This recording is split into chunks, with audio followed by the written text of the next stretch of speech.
Olá, queridos amigos, dando continuidade ao capítulo 2, chamado Meu Reino Não É Deste Mundo, que fala sobre a vida futura. Os judeus não tinham senão ideias muito incertas quanto à vida futura. Acreditavam nos anjos, que consideravam como seres privilegiados da criação, mas não sabiam que os homens pudessem vir a ser um dia anjos e partilhar sua felicidade. Segundo eles, a observação das leis de Deus era recompensada pelos bens da terra, pela supremacia da sua nação, pelas vitórias sobre os inimigos.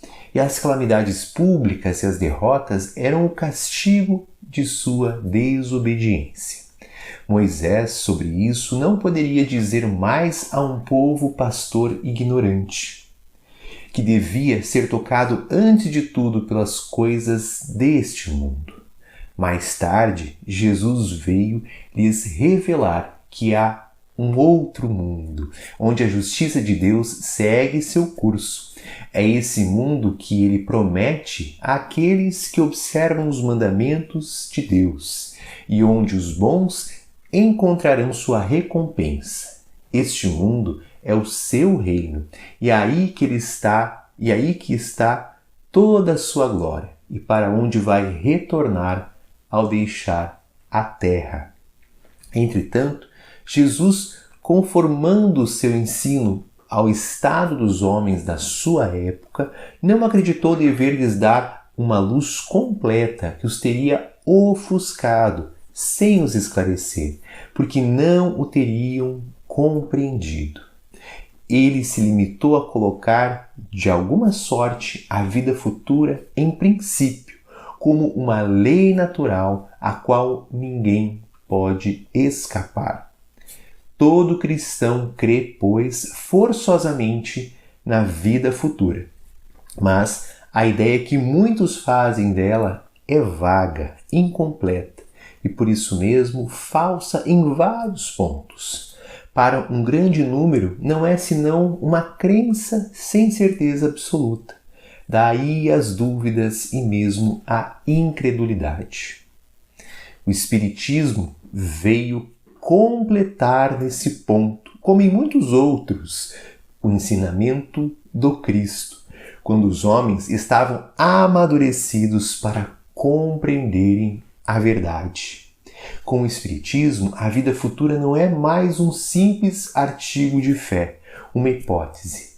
É uma realidade material, demonstrada pelos fatos, porque são as testemunhas oculares que a vêm descrever em todas as suas fases e em todas as suas peripécias, de tal sorte que não somente a dúvida não é mais possível, mas a inteligência mais vulgar a pode imaginar sob seu verdadeiro aspecto.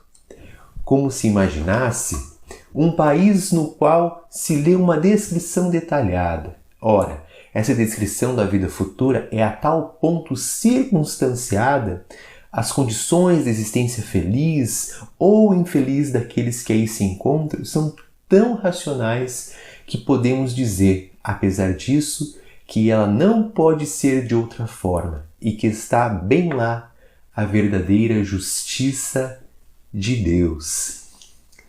Neste item, Kardec nos traz este esclarecimento que os judeus naquela época e ainda hoje, a maior parte da nossa humanidade vê desta forma. A maior parte das religiões olha com estes olhos, com uma ideia muito incerta em relação à vida futura, muito fantasiosa, crendo que se está tudo indo bem na vida, materialmente falando, se está conseguindo pagar as contas, trocar de carro, é porque Deus está recompensando. E quando começam a vir os desafios, as dificuldades mais intensas materiais, é como se Deus estivesse punindo, castigando. E não é nada disso, esse é um pensamento infantil, pois todas as experiências que nós passamos, agradáveis ou desagradáveis a nós, são recursos divinos para o nosso aprendizado. É claro que nós vamos percebendo que nós que as produzimos nesta encarnação ou em outras encarnações, de que não há injustiça para Deus, né? Que nós passamos por aquilo que nós necessitamos passar para a nossa evolução. Então, este pensamento é um pensamento ainda infantil, ainda daqueles judeus antes da vinda do Cristo, como se Deus estivesse castigando, Deus estivesse recompensando, como se Deus estivesse de bom humor, de mau humor em alguns dias. E a gente sabe que não é nada disso, que Deus é o infinito amor, a infinita misericórdia, como Cristo nos ensinou. Pois mais tarde Jesus veio nos revelar que há um outro mundo onde a justiça de Deus segue. Então, por mais que nós passemos dificuldades intensas nesta vida material, numa encarnação, Deus é infinitamente justo, a recompensa vem. Então, a vida continua. Se nós estamos passando por desafios mais intensos, é de algo que nós estamos passando como prova para progredirmos ou para expiarmos débitos antigos, crimes que cometemos muitas vezes em outras vidas. Então Deus sempre age com infinito amor, com infinita misericórdia. E nós só conseguimos compreender isso olhando com os olhos do Cristo, de que meu reino, o reino de Jesus, o reino de Deus não é somente este, não é deste mundo, está muito além do reino material. Aqui faz parte, é como se fosse, né, um vilarejinho de um reino de tamanho inimaginável. Então a Terra é esse grão de areia neste reino universal do Criador. E Jesus, então, ele veio para esclarecer, para consolar e esclarecer, falando. Aqueles que sofriam mais intensamente eram quem tinham mais ouvidos de ouvir, olhos de ver, porque o mundo material já não saciava. E haviam também personagens naquela época que eram muito ricas, como Joana de Cusa, por exemplo, que escutaram, que entenderam o ensinamento do Cristo, que já percebiam, já não se saciavam simplesmente com as questões materiais, que já previam este reino, já conseguiam ver o reino dos céus, que há muitas moradas na casa do Pai.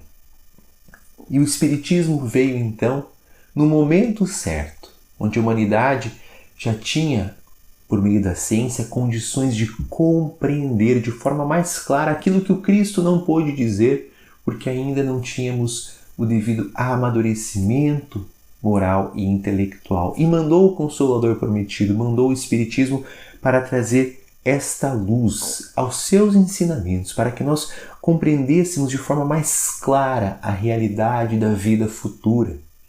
E o Espiritismo nos traz isso de forma científica, de forma demonstrativa. As obras de André Luiz, por exemplo, que narram o mundo espiritual, como é seu funcionamento, sua relação com o mundo físico. Chico Xavier, um médium que tinha até a 4ª série, escreveu obras fenomenais de autores altamente intelectualizados, de diferentes autores, mais de 500 livros.